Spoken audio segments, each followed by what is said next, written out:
Hello students, मैं Kapil sir. आइए start करते हैं आपकी सोशियोलॉजी की क्लास। स्टूडेंट्स, आज हम पढ़ेंगे सोशियोलॉजी की फर्स्ट बुक का थर्ड चैप्टर।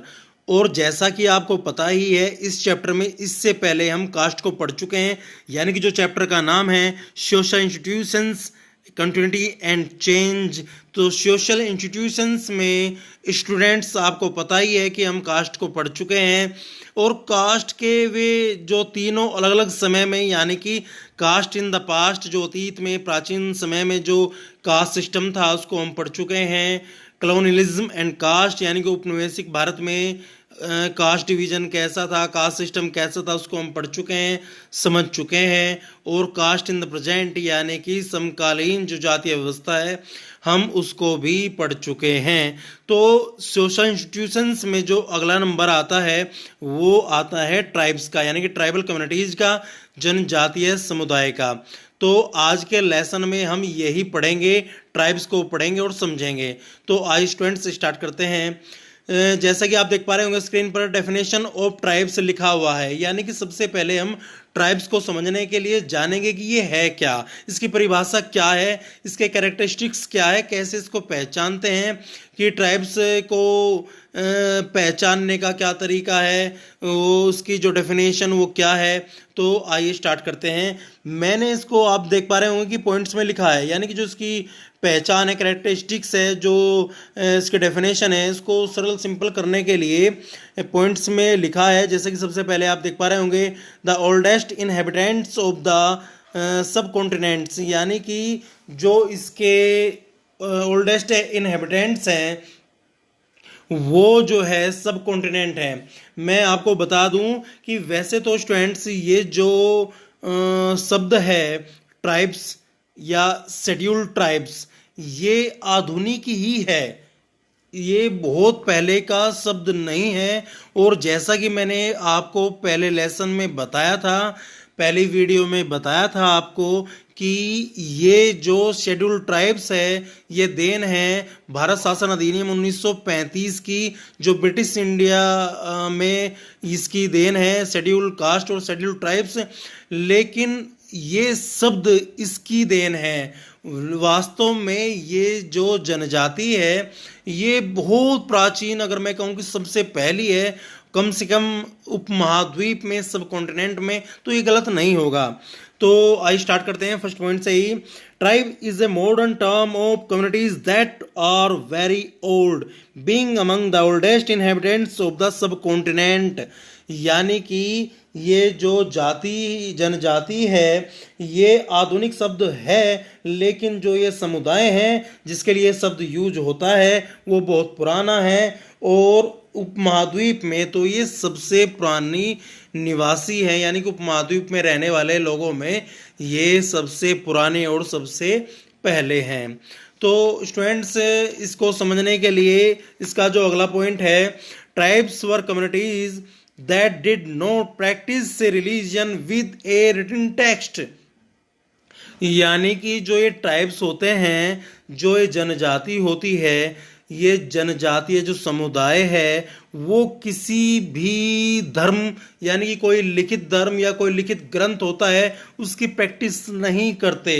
अगर मैं सरल भाषा में कहूँ आपको तो ये किसी भी धर्म से जुड़े हुए नहीं होते। स्टूडेंट्स, जो ये ट्राइबल कम्युनिटीज़ हैं, जो ये ट्राइब्स हैं, वो किसी धर्म का पालन नहीं करते, किसी रिलीजन की प्रैक्टिस वो नहीं करते, किसी रिटन टेक्स्ट पर आधारित वे अनुसरण उसका नहीं करते हैं। यानी कि जैसे हिंदू, मुस्लिम, ईसाई, सिख, ये लोग अपना धर्म इनका अलग है, एक धर्म का एक लिखित इनके जो पवित्र ग्रंथ होते हैं उनकी जो प्रैक्टिस ये करते हैं। लेकिन जो ट्राइब्स हैं इनका कोई अपना एक अलग धर्म नहीं होता, और किसी रिटन जो रिलीजन, कोई रिटन टेक्स्ट है उसको भी ये नहीं मानते, वो भी इनका नहीं होता है।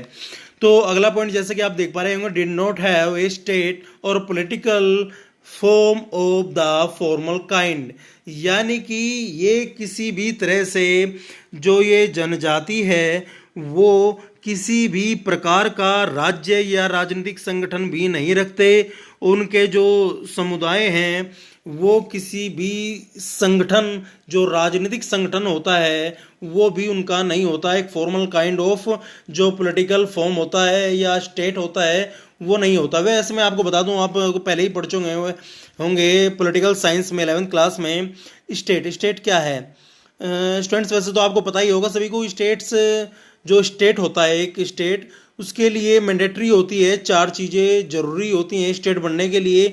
जैसे कि आपको पता ही है कि पॉपुलेशन पहले नंबर पर, पर्टिकुलर टेरिटरी यानी कि ज्योग्राफिकल एक टेरिटरी होनी जरूरी है दूसरे नंबर पर, और तीसरे पर एक गवर्नमेंट वहाँ पर होनी चाहिए। गवर्नमेंट यानी कि जरूरी नहीं कि डेमोक्रेसी, किसी भी प्रकार की डिक्टेटरशिप भी उसमें गवर्नमेंट के अंदर ही आती है। अगर कॉलोनी पीरियड हो, कोई देश, कोई किसी कॉलोनी हो, तो भी वो गवर्नमेंट ही आता है, गवर्नमेंट का ही एक प्रकार है।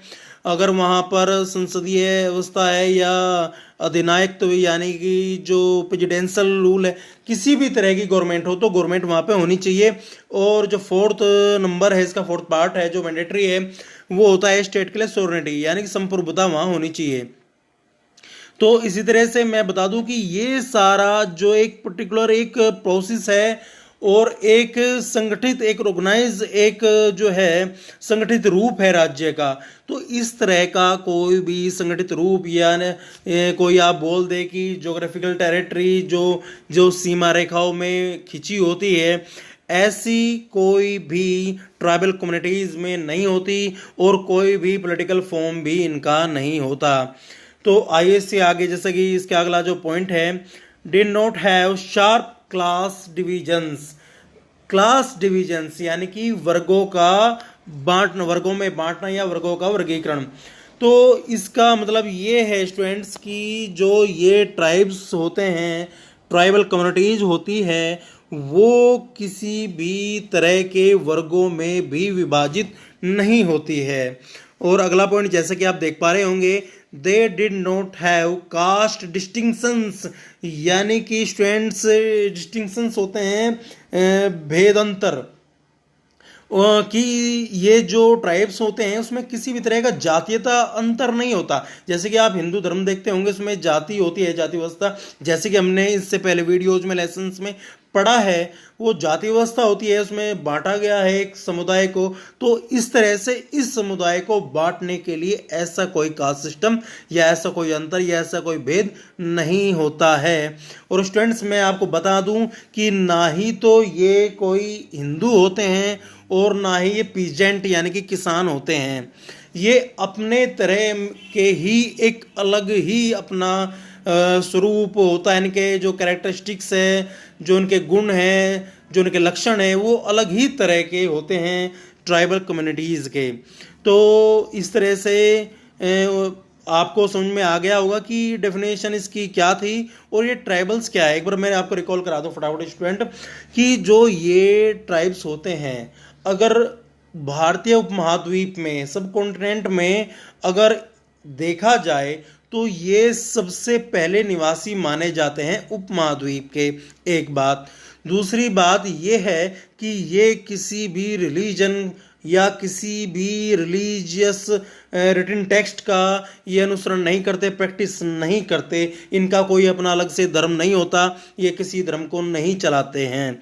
इससे अगला है कि पॉलिटिकल फॉर्म भी इनकी नहीं होती और ये एक तरह की यानी कि संगठित रूप से राज्य का जो स्वरूप होता है या राजनीतिक संगठन होता है वो भी इनका नहीं होता स्टूडेंट्स। और इसके आगे कि ये जो शार्प क्लास डिविजन्स इनकी नहीं होती, यानी इनको वर्गों में भी नहीं बांटा जाता और इनको जातीय व्यवस्था में भी नहीं बांटा जाता, यानी कि जातीय के हिसाब से जातीयता अंतर इनमें नहीं होता है। जैसे हिंदू धर्म में कि समुदाय को बांटा गया है बहुत सारी जातियों में, ऐसा कोई डिवीजन डिस्टिंक्शंस नहीं होता है इस समुदाय में। कौन से में? जनजातीय समुदाय यानी कि ट्राइबल कम्युनिटीज में। तो स्टूडेंट्स आइए चलते हैं, अब इसके आगे पढ़ते हैं क्लासिफिकेशन ऑफ ट्राइबल सोसाइटीज, यानी कि जनजातीय जो समाज है उसका वर्गीकरण, उसको अगर बांटना होगा तो किस तरह से बांटा जाएगा, किस तरह से उसको बांटेंगे। जैसा कि आप स्क्रीन पर देख पा रहे होंगे कि इसको बांटने के लिए दो तरह के इसमें लक्षण देखे गए हैं, बताए जाते हैं। जो दो तरह के ट्रेट्स हैं वो बताए जाते हैं। इनमें से पहला है परमानेंट ट्रेट्स और दूसरा है एक्वायर्ड ट्रेट्स। परमानेंट ट्रेट्स का मतलब क्या हुआ कि जो इनके स्थायी लक्षण है, विशेषक है। और एक्वायर्ड ट्रेट्स का मीन्स क्या हुआ कि जो लक्षण इन्होंने धारण किए या एक्सेप्ट किए या इन्होंने स्वीकार किए हैं वो हो गए एक्वायर्ड ट्रेट्स, जो उन्होंने अर्जित किए हैं। तो इसके आधार पर इनको बांटा गया है दो तरीके से। और सबसे पहले हम पढ़ेंगे परमानेंट ट्रेट्स। परमानेंट ट्रेट्स क्या है स्टूडेंट्स कि permanent traits include region, language, physical characteristics and ecological habitat.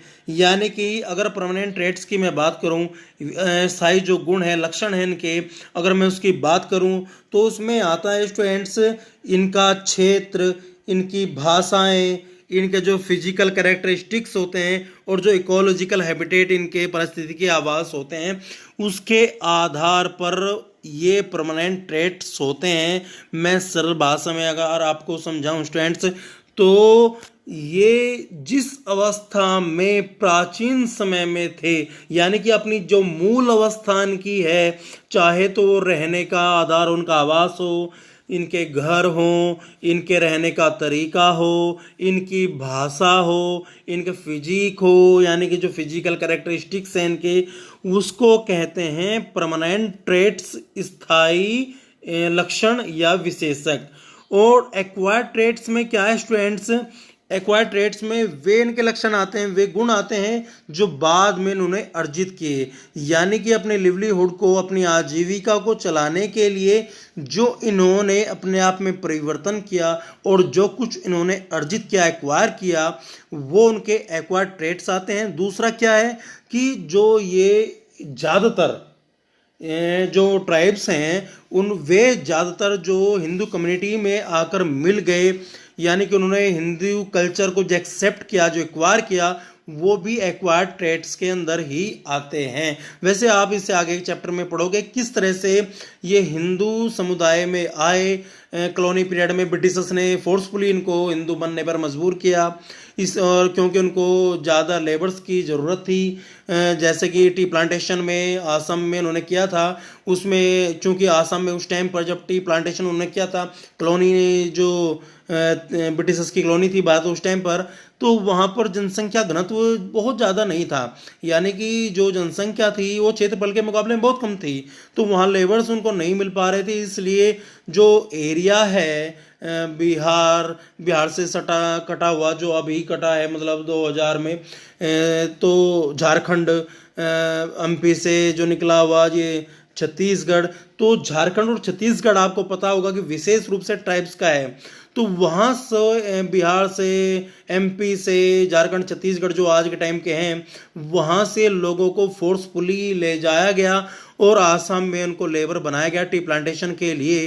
तो उनको एक तरह से चूंकि लिवलीहुड उनका बदल दिया, वे किसान नहीं होते थे, वे कोई रोजगार नहीं करते थे, वे एक तरह से अपना ही जैसे ये देखा होगा आपने आदिवासी टीवी वगैरह में भी बहुत सारे जो अभी भी अमेजोन वगैरह में भी दिखाए जाते हैं जंगलों में, तो उस तरह से ये अपना जीवन यापन करते थे। लेकिन इनको फोर्सफुली हिंदू समुदाय में कन्वर्ट कर दिया गया अपने फ़ायदे के लिए ब्रिटिशर्स ने। तो इसलिए इनको जो कुछ इनके गुण लक्षण जो इन्होंने एक्वायर किए, एक्सेप्ट किए, वो होता है एक्वायर्ड ट्रेट्स, जिसमें कि मैं एक बार और बता दूं आपको, सिर्फ दो ही तरह के होते हैं। मोड ऑफ लिवलीहुड, जैसे कि आप देख पा रहे होंगे स्क्रीन पर, मोड ऑफ लिवलीहुड, और दूसरा क्या है कि extent of incorporation into Hindu society, यानी कि किस तरह से इन्होंने हिंदू सोसाइटी को एक्सेप्ट किया, एक्वायर किया, उनमें इनको मिले, ये सहयोग किया, मिले, और किस तरह से विरोध भी रहा इनका, मतलब कॉरपोरेशन के साथ में इनका जो विरोध है वो भी रहा। लेकिन ये इनके एक्वायर्ड ट्रेट्स हैं, इनके अर्जित गुण हैं, लक्षण हैं।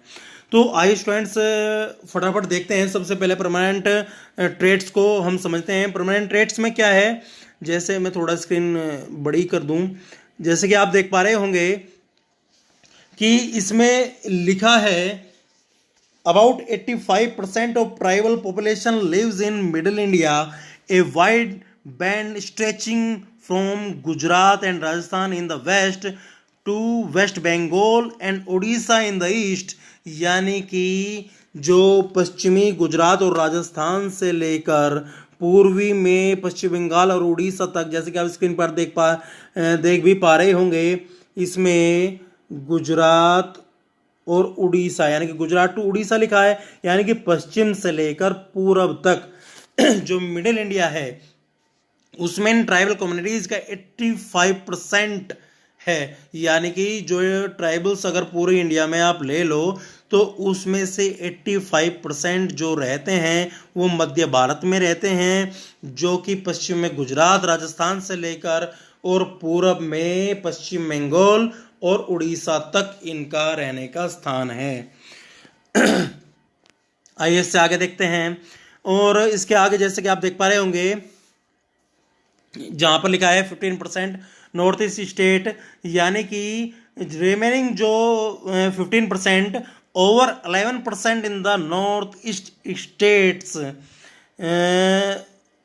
Living only a little over 3% living in the rest of India. यानी कि जो बाकी बचा हुआ है वो जैसा कि आप देख पा रहे होंगे नॉर्थ ईस्ट में जो 15% है उसमें से 11% तो नॉर्थ ईस्ट स्टेट्स के हैं और बाकी जो 3% बचा है वो रेस्ट ऑफ इंडिया यानी कि पूरे भारत में, बाकी पूरे भारत में इनका 3% है।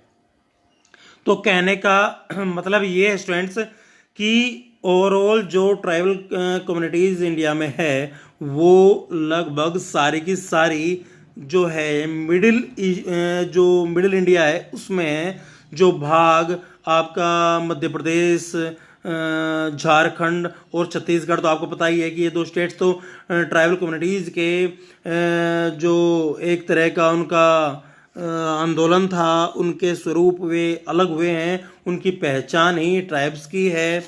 तो इस तरह से ये जो परमानेंट ट्रेट्स है यानी कि आवास के आधार पर, अगर हैबिटेट के आधार पर अगर हम देखें तो अभी जो हमने पढ़ा है कि कितने % जो है इनका आवास किस जगह है। आइए स्टूडेंट्स अब देखते हैं लैंग्वेज के आधार पर। दूसरा नंबर जैसे कि आप देख पा रहे होंगे लैंग्वेज। तो in term of language tribes are categorised into 4 categories, 2 of them Indo Aryan, Dravidian. जैसे कि आप देख पा रहे होंगे इसमें लिखा है इंडो आर्यन और द्रविडियन, यानी कि जो अगर कैटेगराइज्ड किया जाए इनको तो 4 तरह से आप इनको कैटेगराइज कर सकते हैं। और वे कौन से हैं? एक तो इंडो आर्यन, दूसरा Dravidian. The other 2 languages group है कौन से? ऑस्ट्रिक एंड तिब्बतो बर्मन, यानी कि ऑस्ट्रिक और तिब्बतो बर्मन। ये 4 तरह की लैंग्वेजेस जो है ट्राइबल कम्युनिटीज की स्टूडेंट्स होती हैं, जिनमें से मुख्य तौर पर ये पाया जाता है। मैं एक बार रिकॉल करा दूं, आपका हम पढ़ रहे हैं परमानेंट ट्रेट्स यानी कि स्थायी लक्षण। और स्थायी लक्षण या गुण में मैंने जैसे कि आपको बताया कि इनका जो पारिस्थितिकी आवास इकोलॉजिकल हैबिटेट जो उनका है, एक तो वो आता है अभी हमने पढ़ा कि कहाँ है, दूसरा है लैंग्वेज, तीसरा है साइज और चौथा है इसमें फिजिकल या रेशियल। तो इसमें लैंग्वेज में हमने पढ़ा कि ये 4 तरह की जो भाषा आधारित ये ट्राइब्स होती हैं वो 4 तरह की होती हैं, इंडो आर्यन, द्रविडियन। वैसे मैं आपको बता दूं ज़्यादातर लोग ये द्रविडियन ही हैं, इंडो आर्यन इनमें से कम है, ऑस्ट्रिक, तिब्बतो बर्मन, ये 4 लैंग्वेजेस के आधार पर इनको बांटा गया है। आइए स्टूडेंट देखते हैं हम साइज के आधार पर। इन टर्म ऑफ साइज जैसे कि आप देख पा रहे होंगे जो सबसे बिगेस्ट इसमें ट्राइब्स हैं तो वे कौन से हैं? The biggest tribes are the Gonds, Bhils, Santhals, Oraons, Minas, Bodos, Mundas. यानी कि आप देख पा रहे होंगे जैसे कि जो जनसंख्या के हिसाब से स्टूडेंट्स, जनसंख्या के हिसाब से, साइज के हिसाब से जो ये ट्राइब्स हैं उनमें से गोंड्स हो गए, संथाल्स, ओरियंस, मिनाज, बोडोज, मुंडाज, ये सबसे ज़्यादा जनसंख्या वाले ट्राइब्स हैं। और इनकी जो जनसंख्या है स्टूडेंट्स, मैं बता दूं आपको कि ये जो आप देख पा रहे होंगे स्क्रीन पर, जैसे कि मैंने आपको जो जो बताया ट्राइब्स के बारे में, उनकी संख्या है एटलीस्ट 1 मिलियन स्ट्रॉन्ग, यानी कि कम से कम इनकी संख्या 10 लाख है। यानी कि ट्राइब्स की संख्या वैसे तो कम है ही स्टूडेंट्स, आपको पता है, लेकिन जो जो नाम आपने पढ़े, इन ट्राइब्स की संख्या, इन ट्राइबल कम्युनिटीज़ की संख्या, जैसे कि गोंड्स हो गए, भील, संथाल, ओरेंस, मिनाज, मुंडाज, तो इस तरह से जो आपने पढ़े, इनकी संख्या कम से कम 10 लाख तो है, और 70 लाख तक इनकी जनसंख्या किसी एक जनजाति की है। तो आइए स्टूडेंट्स इसके आगे देखते हैं फिजिकल, यानी कि शारीरिक जो उनके फिजिकल कैरेक्टरिस्टिक्स है उनके आधार पर ये किस तरह के होते हैं। एक तो निग्रेटो आर्यन हो गए, एक ऑस्ट्रेलोइड, मंगोलॉइड और ड्राविडियन, यानी कि 4 प्रकार के हैं जो कि फिजिकल कैरेक्टरिस्टिक्स के आधार पर हैं। निग्रेटो आर्यन हो गए, जैसे कि आप स्क्रीन पर देख पा रहे होंगे, ऑस्ट्रेलोइड, मंगोलॉइड और ड्राविडियन, ये स्टूडेंट्स हैं शारीरिक बनावट के आधार पर। अब हम पढ़ेंगे एक्वायर्ड ट्रेट्स, जो अर्जित विशेषक या अर्जित गुण या लक्षण हैं इनके, उसके आधार पर ट्राइबल कम्युनिटीज को हम पढ़ेंगे, समझेंगे। तो आइए फटाफट स्टूडेंट्स देखते हैं कि एक्वायर्ड ट्रेट्स के आधार पर सबसे पहले मोड ऑफ लिवलीहुड, यानी कि जो ये अर्जित इसके विशेषक है, लक्षण है, उसके आधार पर अगर हम वर्गीकृत करें, इनके क्लासिफिकेशन करें इनका, तो वो एक तो है लिवलीहुड की, यानी कि मोड ऑफ लिवलीहुड, आजीविका के जो साधन है इसके आधार पर, और जो हिंदू समाज में उनके समावेशन है उसके आधार पर, हिंदू समाज में इनका समावेशन उसके आधार पर। तो स्टूडेंट्स सबसे पहले देखते हैं कि मोड ऑफ लिवलीहुड, आजीविका के आधार पर, आजीविका के साधन के आधार पर किस तरह से इन्होंने गुणों को अर्जित किया, लक्षणों को अर्जित किया, और किस तरह से हम इनको जानते हैं आज के टाइम पर इनकी आजीविका के आधार पर। तो उसमें से क्या स्टूडेंट्स, जैसे कि आप देख पा रहे होंगे, ये आप फिशरमैन हैं, इंडस्ट्रियल वर्कर्स हैं। इंडस्ट्रियल वर्कर्स मैंने अभी आपको बताया, जैसे कि कॉलोनी पीरियड में इसकी शुरुआत हो गई थी और टी प्लांटेशन हुआ और बहुत सारी फैक्ट्रीज हुई, उसमें काम करने के लिए जो ब्रिटिशर्स थे उन्होंने इनको जानबूझकर हिंदू कम्युनिटी में लाने का प्रयास किया, और इनको उस जंगल से उठाकर, उस इनके इकोलॉजिकल हैबिटेट से उठाकर, इनको जानबूझकर एक सिविलाइज, यानी कि एक दूसरी सभ्यता में इनको डालने का प्रयास किया। उनका मकसद एक ही था, लेबर, उनको लेबर चाहिए थे, उनको वर्कर्स चाहिए थे। तो आज की जो लिवलीहुड के आधार पर इनको आप बांट सकते हैं, तो फिशरमैन हो गया, यानी कि ये मछली पकड़ने वाले मछुआरे, और इंडस्ट्रियल वर्कर हो गया, इंडस्ट्री में काम करने वाले। अगला इसमें जैसे कि आप देख पा रहे होंगे हंटर्स, यानी कि आखेटक, शिकारी, फूड गैदर्स, खाने को इकट्ठा करने वाले, पीजेंट्स यानी कि किसान इनमें से कुछ हैं, शिफ्टिंग कल्टीवेटर्स यानी कि झूम खेती करने वाले। एक ऐसी खेती, शिफ्टिंग कल्टीवेटर्स या क्या होता है स्टूडेंट, जो कल्टीवेटर्स यानी कि किसान जो खेती करने वाले हैं, वो एक स्थायी जमीन पर खेती ना करके वो अपनी खेती का स्थान बदलते रहते हैं, उसको शिफ्टिंग कल्टीवेटर्स बोलते हैं। वो ऐसा क्यों करते हैं स्टूडेंट्स, कि उनके पास ज़्यादा फर्टिलाइजर्स नहीं होते थे, हालांकि आज तो ये स्थिति कुछ और है। तो वे क्या करते थे, कहीं जंगलों को काट कर उन्हें खेती शुरू कर दी, उसके बाद जैसे ही वो फर्टाइल लैंड थी, वो अपनी फर्टिलिटी खत्म हो जाती थी उसके 1-2 साल में या 2-4 फसलों को उगाने के बाद। तो जैसे ही वो फर्टिलिटी उसकी खत्म हो गई, फर्टाइल लैंड नहीं रही, तो वे किसान उस जमीन को छोड़कर दोबारा दूसरी जगह जाकर दूसरे जंगलों को काटकर वहां खेती करते थे, और जब वो उसकी फर्टिलिटी खत्म हो जाती थी तब कहीं और जाते थे। तो इस तरह से उसको शिफ्टिंग जो है वो खेती थी, कृषि थी, झूम खेती के नाम से भी इसको जाना जाता है।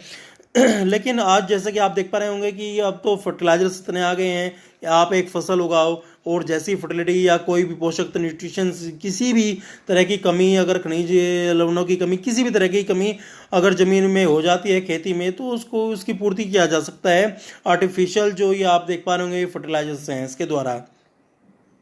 तो ये था मोड ऑफ लिवलीहुड। दूसरा इसमें स्टूडेंट्स फटाफट देखते हैं दूसरा ट्रेड्स उसका कौन सा है, जो कि हिंदू समाज में उनका समावेशन है। और जैसा कि आप देख पा रहे होंगे कि पॉलिटिक्स में इनका आना और पब्लिक अफेयर्स में इनका घुल मिल जाना, ये मतलब कहने का ये है कि हिंदू समाज में अब एक तरह से इनका जो समावेशन है वो एक्वायर्ड ट्रेट्स है, इनका एक्वायर्ड लक्षण है, अर्जित लक्षण है। और उनकी जैसे कि अभी आपने उसमें भी पॉलिटिकल साइंस में ही पढ़ा होगा कि इनके लिए सीटें भी आरक्षित होती है जॉब्स में भी। और इनके जो ये आप देख पा रहे होंगे कि पॉलिटिक्स में जो विधानसभा हो गया किसी स्टेट्स की जहाँ पर इनकी संख्या है, और लोकसभा में भी इनकी सीटें रिजर्व होती है। तो इस तरह से ये एक्वायर्ड ट्रेट्स हो गया। तो अभी आपने पढ़ा और समझा कि ट्राइबल कम्युनिटीज़ क्या है और उसके क्लासिफिकेशन क्या है। तो स्टूडेंट्स, मुझे उम्मीद है कि आपको अच्छा लगा होगा, समझ में आया होगा आपके। तो आज बस इतना ही, इससे आगे का हम कल पढ़ेंगे। इससे जो चैप्टर रह गया उसको हम अगली वीडियो में समझेंगे। Thank you.